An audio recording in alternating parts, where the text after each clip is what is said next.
If you're listening to this, chances are you're really interested in understanding depression, right? But you're looking for more than just the usual talk about medication and therapy. You want the whole picture, don't you?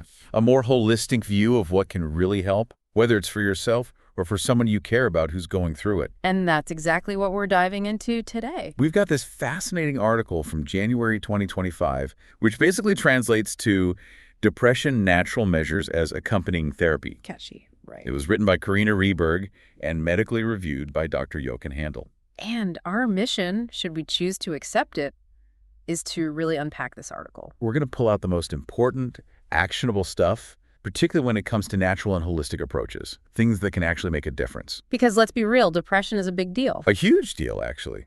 A 2015 study by the WHO found that over 320 million people worldwide were living with depression. And get this, just 10 years before that, that number was way lower. So it's definitely on the rise. Here in Germany, the article says it's about 4.1 million people. That's like, what, 5% of the population? Yeah, something like that. So we're talking about millions of people struggling with this. Millions. And globally, did you know that people collectively spend a staggering 50 million years living with depression? 50 million years. That's more than any other illness. It's mind-blowing. And sadly, the pandemic didn't help. Not at all. The article says that afterwards, at least 10% of the world population experienced depression. And even more people reported feeling, just generally down, not great. And that can sometimes be a slippery slope, Absolutely. And it's especially worrying to see how it's affecting younger people. Right. In Germany, the article highlights that somewhere between 3 and 10% of kids aged 12 to 17 are dealing with depression. Even younger kids, too. It's heartbreaking. And it seems to have gotten worse since the pandemic. Probably because of less social contact, less exercise, more screen time. All that stuff. An Austrian study mentioned in the article showed this big increase in depressive symptoms, anxiety, sleep problems, even suicidal thoughts among students. Yeah, it's really alarming. And it makes you think about this whole idea of, are we overdiagnosing depression? Are we overusing antidepressants? That's a really important question. And the article actually brings up a 2013 study where they looked at over 5,600 people who were being treated with antidepressants. And guess what? Only about 38% of them actually met the criteria for depression. Really? Yeah. And for people over 65, it was even lower. Wow. Of course, there's probably some underreporting too, right? Because there's still so much stigma around mental health. Definitely. But it does make you wonder about how effective antidepressants really are. Right. There's this whole debate about that. And the article talks about the work of Irving Kirsch, a psychology professor, who suggests that maybe the placebo effect is playing a bigger role than we realize. He makes a good point about how in the U.S., the FDA only needs 2 clinical trials to show that a drug works better than a placebo. Just 2. Yeah. And Kirsch points out that often there are lots of studies done, but only the ones that show the drug in a good light get, promoted. So basically, we might not be getting the full story. Exactly. The article uses the example of vilazodone, which is an antidepressant that was approved in 2011. Apparently, 5 out of 7 studies on it didn't show any significant effects. So how did it get approved? Well, they did 2 more studies that did show positive results. Yeah. And that's what everyone focuses on. So we really have to be careful about what we read and believe, don't we? Absolutely. The article also talks about a 2008 study in the New England Journal of Medicine that found that studies showing antidepressants are effective are way more likely to be published than studies that don't. So there could be all this research out there that we're not even seeing. Exactly. And some studies even had their conclusions twisted to make it sound like the drug worked when the actual data didn't really support that. Wow. That's pretty messed up. Yeah. But there's another point here that's really important. Okay, what's that? While placebos can definitely have a positive impact, they usually don't come with all the potential side effects that actual medications have. Right. And some antidepressants can even be addictive. Exactly. It's also concerning that doctors often seem to prefer prescribing medication over therapy, even for moderately severe depression. Yeah, that's true. The article mentions a study from 2017 in the Ärzteblatt that showed this trend. And even if you do get referred for therapy, you might end up on a waiting list for ages. So frustrating. It is. And therapy takes time. It's a process. So we really wanted to dig into some self-help options that people can try in the meantime. Things that might offer some relief while they're waiting or just, exploring different approaches? Because it's not always just about the mind, Right, like sometimes there are physical things going on that can contribute to depression. Exactly. The article talks about how sometimes medication prescribed for something completely different can actually trigger depression. Oh, really? Like what? Yeah. Well, cortisone therapy, for example, that can have a big impact on mood and cognitive function. It can even lead to depression, sometimes within just a few weeks of starting treatment. Wow, I had no idea. Yeah, it's pretty crazy. Some doctors even end up prescribing antipsychotics to manage the long-term mood effects of cortisone. Oh, wow. A bit of a vicious cycle. The article also mentions proton pump inhibitors, those PPIs like omeprazole and pantoprazole, the ones they often give as stomach protectors when you're taking other medications. Right. Well, those have also been linked to a higher risk of depression. There was a study in 2017 in International Psychogeriatrics that found this. It's ironic, isn't it? Because sometimes those PPIs are prescribed to deal with heartburn that could be a side effect of the antidepressants in the first place. I know, right? It's crazy. Mhm. But the article does say that other types of acid-reducing meds, like H2 receptor blockers or antacids, don't seem to have the same risk. Good to know. Yeah. And there's this British study from 2014 where they actually put together this huge list of medications that have been shown to potentially cause depression. Like 110 different medications. 110, that's a lot. It is. And we're talking about drugs for all sorts of things like acne, malaria, even hair loss. Plus medications for more serious stuff like epilepsy, migraines, hepatitis. So pretty much anything could be a culprit. Pretty much. It also includes things like those smoking cessation aids, appetite suppressants, statins, certain antibiotics and painkillers, Parkinson's meds, even the birth control pill. Wow. So what's the takeaway here? Read those patient information leaflets, people. Really pay attention to the possible side effects. And talk to your doctor. Right. Absolutely. Yeah. If depression is listed as a possible side effect, see if there are any alternatives. But let's move beyond just medications for a sec. Okay. What else is there? Well, the article then goes into all these underlying physical causes of depression that often get overlooked by conventional medicine. Interesting. So it's not always just in our heads. Exactly. It could be a symptom of something else going on in the body, like your thyroid, for example. If your thyroid isn't functioning properly, that can have a huge impact on your mental well-being. Right. Same goes for your adrenal glands and your parathyroid glands. Okay. And there are other conditions, too, like rheumatism, inflammation in the bowel, anemia, autoimmune diseases, even tumors and viral infections like Epstein-Barr virus. Yeah. All of these can potentially contribute to feelings of depression. So it's really important to rule those things out first. Absolutely. Get checked out, make sure there's not something else going on before jumping to conclusions. The article also talks about estrogen dominance in women as a potential factor. Hormones, right. Yeah. So getting your hormone levels checked might be a good idea too. Makes sense. The cool thing is, the article says that if you can identify and address these underlying physical issues, the depression often improves pretty quickly. That's encouraging. It is. And this whole idea of how differently people respond to challenges leads to this concept of resilience, which the article touches on briefly. Resilience. Yeah, I've heard of that. Right. So we all have different levels of this psychological resilience. Some people can go through really tough stuff and bounce back, while others might be more vulnerable to depression, even when faced with seemingly smaller stressors. So it's like we have different capacities for dealing with life's curveballs. Exactly. And exploring these natural approaches we're talking about could be like strengthening your resilience, making you better equipped to handle whatever comes your way. I like that, like building up your mental muscles. Exactly. But let's not forget about our environment. The article then dives into potential environmental factors that could be playing a role, starting with, believe it or not, mercury in dental fillings. Wait, really? Yeah. Apparently, there's this study from 1994 where they found that women with amalgam fillings were more likely to report things like fatigue, insomnia, anger issues, anxiety. They just generally felt less happy, less confident, less balanced overall. Interesting. The researchers thought that the mercury released from these fillings could be a factor in depression. Because it messes with our brain chemistry. Right. It can affect those key neurotransmitters like serotonin and dopamine, which are so important for mood regulation. Okay, so what do we do about it? Well, the article suggests getting your fillings checked out and considering having them removed, and then following a detoxification protocol to help your body get rid of any mercury that's built up. Makes sense. And it's not just fillings. We're also exposed to all sorts of other pollutants and heavy metals in our everyday lives. And even low levels of these toxins can impact our mental health. So it's like a constant barrage. In a way, yeah. The article specifically mentions lead and cadmium.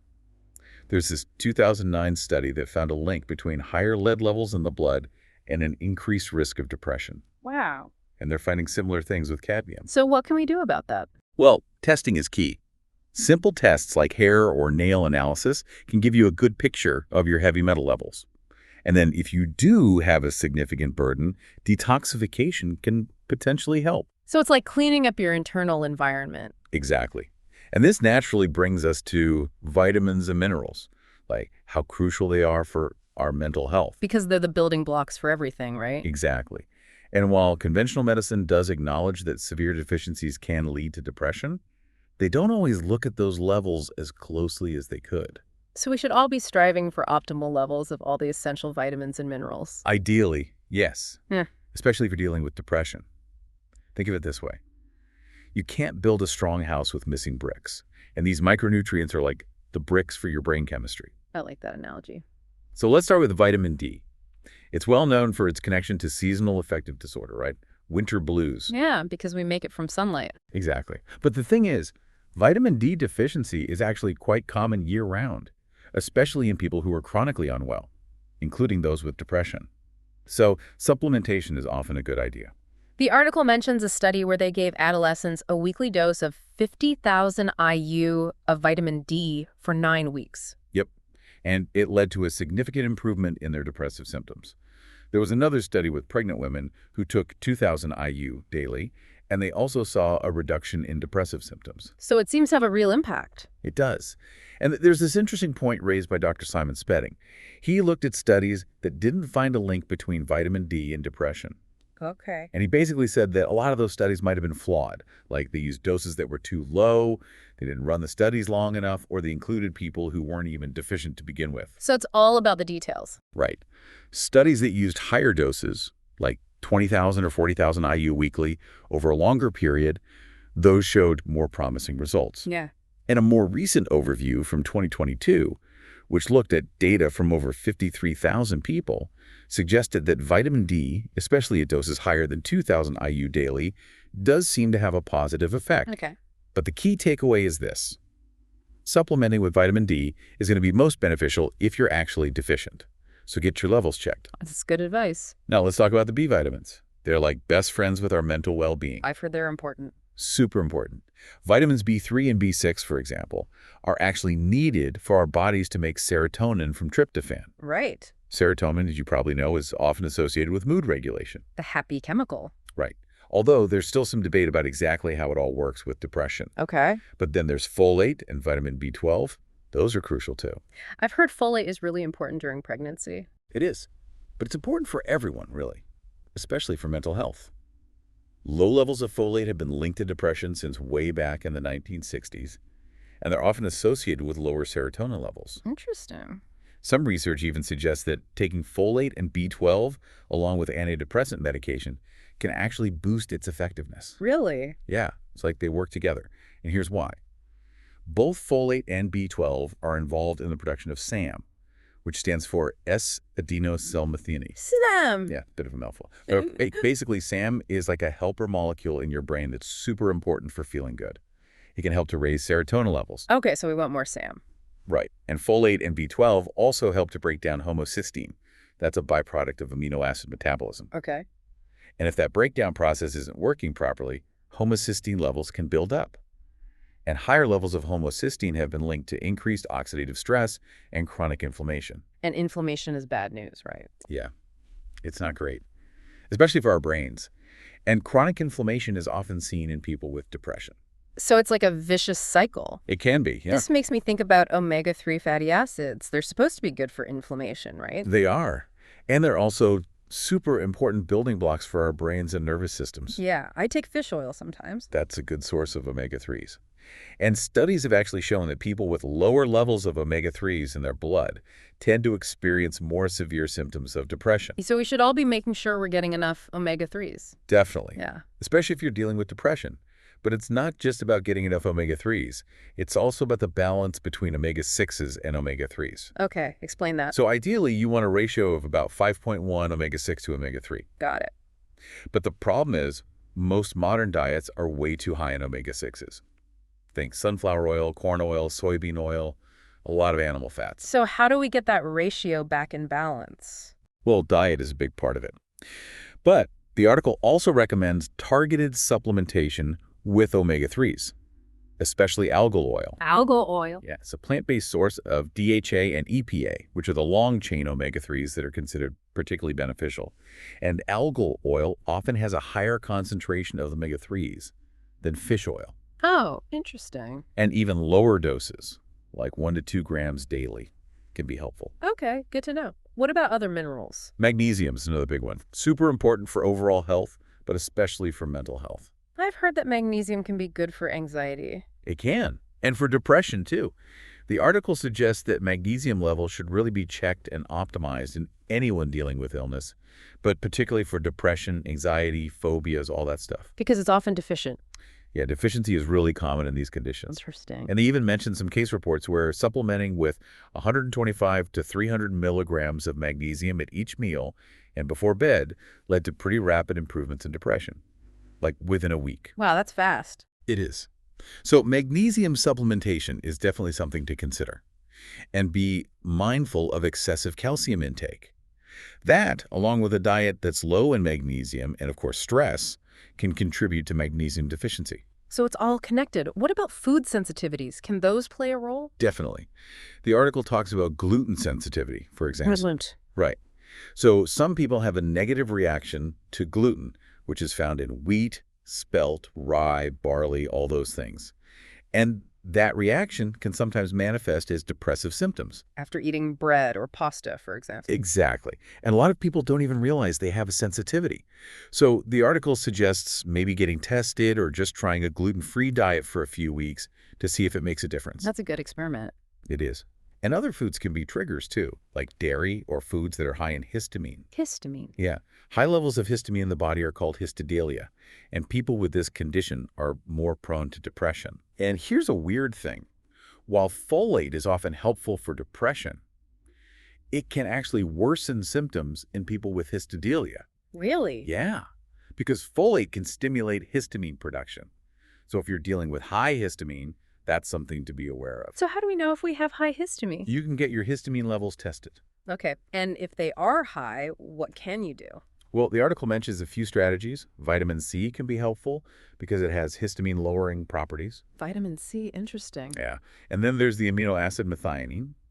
It can also lower histamine by providing methyl groups, which are needed to break it down. Okay, methionine. I'll have to look into that. And the article also mentions calcium, specifically Sango sea coral.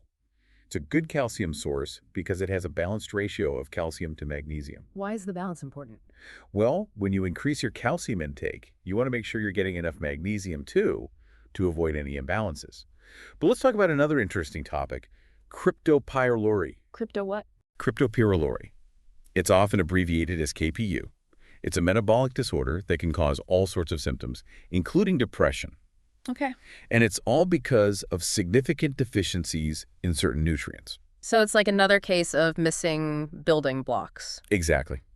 And the good news is, once you correct those imbalances, the symptoms often improve quite quickly. That's good to know. And it's pretty easy to diagnose. There's a simple urine test for it. Okay, I'll have to ask my doctor about that. Now, the article also briefly mentions this old idea about a connection between high copper levels and depression. Copper. Yeah, and while research in this area kind of died down because they found that antidepressants don't really change copper levels, the article points out that this doesn't necessarily mean there's no connection, especially when you consider zinc deficiency. Zinc. Okay, I'm following. Zinc helps to protect against copper overload, Oh, I see. and that can be a factor in KPU, remember? Right, right. So how do we know if our copper and zinc levels are out of whack? You can get a mineral check using a hair sample. That can assess levels of zinc, copper, and other minerals. Okay, so lots of things to get checked out. Definitely. Now, let's not forget about the role of candida, parasites, and bacteria. Okay, this is getting interesting. Right. There's this study from 2016 that found a higher occurrence of candida infection in people with bipolar disorder or schizophrenia. And those with candida tended to have more severe symptoms. Candida, isn't that like a yeast infection? Yeah, exactly. It's a type of yeast that can overgrow in the gut. So how do we know if that's an issue? You can get a stool test done. Okay. And some researchers believe that parasites and bacteria can also play a role in depression. Parasites, like worms. Yeah, and other things too. Parasites can actually change the behavior and mental state of their hosts. And certain bacteria in our gut can influence our mood as well. So it's like our gut health is directly connected to our mental health. Exactly. The gut-brain connection is a big deal. Amazing. And things like an unhealthy diet, stress, toxins, antibiotics, all that stuff can mess with the balance of our gut flora. So what can we do to support gut health? Well, the article mentions a study from 2021 where they found that taking omega-3 supplements, either from algae or fish oil, for 6 weeks actually helped to increase levels of beneficial gut bacteria. So omega-3s are good for the gut too. It seems so, yeah. Okay. And they also briefly mention methylene blue, which is a synthetic dye. Okay. It has properties similar to MAOA inhibitors, which are a type of antidepressant. And it might have a more favorable side effect profile, although it's not a natural remedy. Interesting. And they mention creatine, too, in connection with potential antidepressant effects. Creatine. Isn't that something bodybuilders take? Yeah, it's often used to enhance athletic performance, but there's some research suggesting it might have benefits for depression as well. Okay.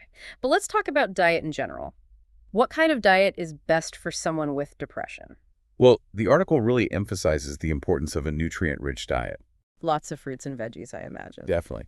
And it highlights the negative impact of trans fats. Those are the ones found in baked goods, sweets, fast food. They've been linked to an increased risk of depression. Okay. Sugar is a problem too, because it can cause those big swings in blood sugar levels, which can mess with your mood. Makes sense. The article also strongly advises avoiding alcohol, nicotine, and excessive caffeine. Because they can make things worse? Yeah, they can exacerbate those depressive symptoms. Right. Even nicotine, which some people might think helps with anxiety, can actually backfire in the long run. Because when you go through withdrawal, it can actually increase anxiety and depression. Oh, that's not good. And if you're sensitive to caffeine, maybe try some alternatives to coffee and cola. Like what? The article mentions Greek mountain tea as a good option. Okay, I'll have to try that. But what about all the technology we're surrounded by? Does that have an impact on depression? It definitely can. The article talks about how important it is to take breaks from our devices and social media. It's hard to do, though, isn't it? It is. But all that screen time can become really addictive, just like other substances. And it can have a negative impact on our mental well-being. So we need to be more mindful about our tech use. Absolutely. The article recommends consciously reducing our online time and really trying to focus on our immediate surroundings. Being more present, in other words. Exactly. Mm. And it can free up more time for physical activity, which is super important too. Yeah, I've heard exercise is really good for depression. It is. The article recommends things like jogging, walking, or HIAT, high-intensity interval training. And studies have shown that even just 1 hour of exercise a week can help to prevent depression. Wow, that's not much. I know, right? It's Yeah. doable. But if you're already experiencing depression, you probably need more than that. Daily walks in nature are highly recommended. And there's even research showing that HIA can be really effective for improving depressive symptoms and overall well-being. It can also reduce stress and anxiety, even in people with depression and schizophrenia. So get moving, people. Exactly. Now, the article circles back to neurotransmitters like serotonin, dopamine, and noradrenaline. It explains that imbalances in these chemical messengers can contribute to depression, mood swings, difficulty concentrating, all that stuff. And it reminds us that healthy serotonin levels are generally associated with a good mood, better focus, a more optimistic outlook. Makes sense. While low levels can lead to sleep problems, irritability, poor concentration, and, of course, depression. Right. And we talked about some natural ways to support serotonin production earlier. Exactly. The article also mentioned supplements like saffron extract and 5-HTP as potential serotonin boosters. There is research showing that saffron extract, at a dose of about 30 milligrams daily, can have similar effects to the antidepressant fluoxetine after about 6 weeks. Really? That's amazing. It is. And then there's melatonin, which is actually made from serotonin. Healthy melatonin levels are so important for good sleep and for protecting against depression. Yeah, I've heard that melatonin can help with sleep. It can. And there was a study from 2014 that showed melatonin actually had a preventative effect on depression in women who were having surgery for breast cancer. Oh, wow. Interesting. So Getting enough sleep is crucial. And you know what else is super simple, but often overlooked? What's that? Drinking enough water. Ah, yes. The elixir of life. Seriously. Our brains need water to function properly. And even mild dehydration can cause headaches, concentration problems, memory issues, even vision disturbances. So how much water should we be drinking? The article recommends about 30 milliliters per kilogram of body weight per day. And that's in addition to the water we get from fruits and veggies. Okay, got it. Now, the article also touches on the connection between low NAD+ levels and depression. NAD plus layer. Yeah, it's a coenzyme that's involved in all sorts of important processes in the body, and there are ways to potentially increase those levels. The article links to some other resources on NAD+ and NMN, which is a precursor to NAD+ layer. Okay, I'll have to check those out. But what about stress? How does that factor into all of this? Stress is huge. Chronic stress and emotional burdens can actually deplete our feel-good neurotransmitters and increase stress hormones. So it's like a double whammy. Exactly. Right. And in the past, people used to have more physical outlets for stress. Like manual labor. Yeah, things like that. Yeah. But our modern lifestyles are so much more sedentary, so we're often in this state of chronic stress without that physical release. So we need to find other ways to manage stress. Absolutely. The article recommends things like yoga, progressive muscle relaxation, meditation, hobbies, listening to music, reading. All is good things. Right. Even simple breathing exercises can be super helpful. The article mentions yogic breathing as a good technique. It can help you relax, which in turn can reduce stress, lower inflammation, and potentially ease depression. To breathe in, breathe out. Exactly. Yeah. But people often underestimate the power of these techniques, Yeah. or they think they're too complicated. But if you can practice them consistently, it can really make a difference. So it's all about finding what works for you and sticking with it. Exactly. Now, on the psychological side of things, the article talks about